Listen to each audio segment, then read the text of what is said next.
Since, as of June 2024. So, mula ng 2004, 2005, 6 or 6 sila nag-start. So, okay? So, crafts collection. Ano yung crafts? Mumo. Ano yung mumo? Barya. Coins, no? Any amount of coins, no? Nag-start sa 25 cents, 10, 5 cents, piso, hanggang kung anong coins ang available at ano na yung kaya. So, eto, for 20 years, ang Diocese ng San Pablo ay nakapag-likom ng 5,682,644.84. Ayan po, actual po yan. Laman ng inyong mga bote, karapon, lata. Ayan po. Okay? Yun po ay pinilang, no, ng machine. Coin machine, i-deposit sa bangko. At yan po ang iambag ng Diocese of San Pablo for 20 years. At meron tayo dito Hapag-asa Collection. Ano yung Hapag-asa Collection? Di ba sa mga parishes? Ano yung Hapag-asa? Feeding, yes. Ang tawag ko ito po ang technical term ng feeding program sa Hapag-asa. No? So every Lenten season, merong collection, no? Yung may envelope sa mga churches binibigay, sa mga alay, So, sa loob ng 20 years, ang Diocese of San Pablo, sa atin lahat, sa inyong lahat, ay nakapag-share, ay nakapag-likom ng 2,830,570 pesos. May 60 cents pa pala. Importante yung 60 cents. Okay?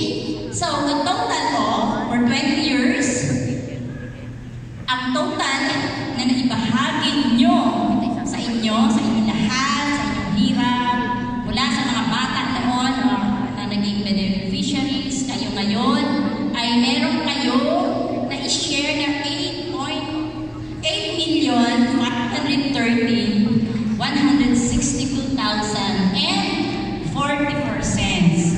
So yun po. So imagine, ang laki at lahat kayo dito ay may ambag, may share, may gift of love. No? So yun po yun. Yung sinasabi ni Bishop Maralin kanina. So, you are a blessing. So, huwag kayong mawawala ng pag-asa sa maliit na binibigay nyo. Kayo ay nakapagbigay ng 8 million, 8.5 million. So, lahat kayo dito ay donors. Palakpakan naman natin sarili natin! Congratulations! At maraming salamat sa inyong inumpag na gift of love. Okay? So, what happened? Ano nangyari sa 8 million? 8.5 million. Okay. Dahil ang Diocese ng San Pablo ay aktibo na gumagawa ng mga proyekto. No? Sa pangunguna nila Father Noel, Miss Ava, at sa Social Action Center, sa inyong mga volunteers, ano yung nakikita nila, ano yung needs, ano yung pinakakailangan. No? So, ito yung lumabas. Sa 20 years, ito po yun. Funded projects from 2004 to June 2024. Okay? Kagaya kanina na-share sa video ng mga bishops, kanina sa ABP, meron tayong proyektong livelihood. No? Livelihood, nandiyan yung mga, I think, baka nandito pa yung mga implementers ngayon. So, from AFI, from the small entrepreneur noon, at saka health and nutrition, proyekto po nila yon. Scholarship, education, pinakamalakas na project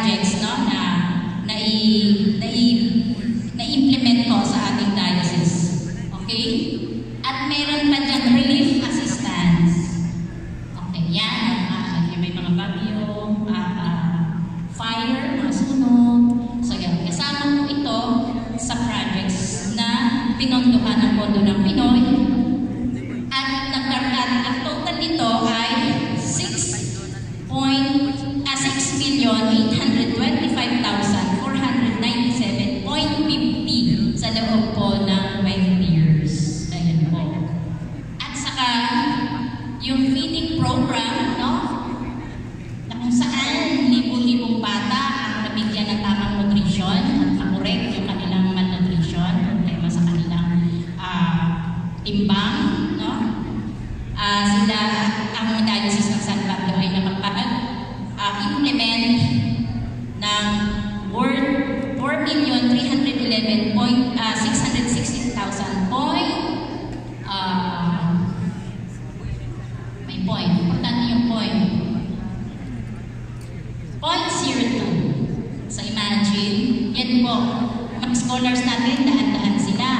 Pamilya, daan-daan, bigyan ng livelihood at nabago yung kanilang pananaw, ang kanilang buhay. Dahil doon, palapit sila, dahil naunawaan nila na kahit sila ay kasama sa poorest of the poor, pinakamahirap na pamilya sa lipunan, sila ay natouch natin ang buhay nila, at sila din ay nagbahagi din. Na-realize nila na kami rin pala kahit pinakamahirap kami, kaya rin malalapit din namin mag-share, tumulong sa pamamagitan nga ng pagbibigay din nila ng small amounts at maging ang kanilang mga serbisyo as volunteers. So overall, for 20 years, ang diocese ng San Pablo ay nakapag-implement ng worth 11,133.52. So imagine, ang collection natin ay 8.5 billion, pero ang naipamahagi natin, naitulong natin, no, sa pamamagitan ng mga proyekto ay 11.1 billion. So imagine, ganun ang halaga ng laman ng mga bote nyo. Kagaya ng sabi ni Bishop Maranan kanina, yung halaga ng isang lata ng kanyang 25 cents ay umabot ng gano'n, kalaki 8,000 plus. At tayo, naging 11 yung original, ay naging ang kinalabasan. Bakit kaya? Bakit sumubra? Saan tayo lumuha? So, kagaya na sinabi ni Bishop Maranan kanina, may mga diocese kasi na nagbibigay kasi may kakayahan silang gumawa ng proyekto ng within the diocese lang. Kumbaga sana hindi na sila humihingi sa Pondo ng Pinoy. Pero naniniwala sila sa misyon, no? Naniniwala sila sa misyon ng Pondo ng Pinoy. Kaya sila tumutulong mag-collect at ibibigay sa Pondo ng Pinoy. Ang tawag po namin dyan, solidarity. So kahit ang isang diocese ay walang Pondo ng Pinoy implementation, na ipapamahagi ito sa iba't ibang dioceses na nag-implement. So that's the beauty of mathematics of God. Pero sa amin, sa Finance Office, sa opisina ng Pondo ng Pinoy, ito po ang actual na mathematics po namin. Muli po, sana'y na-appreciate nyo yung ating mga statistics, no? Yung ating amount, saan napunta yung ating mga pinamigay, mga misyon, pinagpadura natin, at talagang at talagang napakalaking salamat sa inyo dahil ang Diocese San Pablo ay isang napaka-aktibong diocese when it comes sa Pondo ng Pinoy Mission. So congratulations sa inyo po ito ng galing lahat. Sa muli palakpakan po natin ang ating sarili, ang ating parishes. Ganun pa man, ako po, si Ms. Pilar Santiago, Program Officer ng for projects ng Pondo ng Pinoy, kasama ang aking program assistant for projects. Si Sir JP, siya yung naka-assign sa San Pablo when it comes to coordination. So sila nila Father Noel, Ms. Apa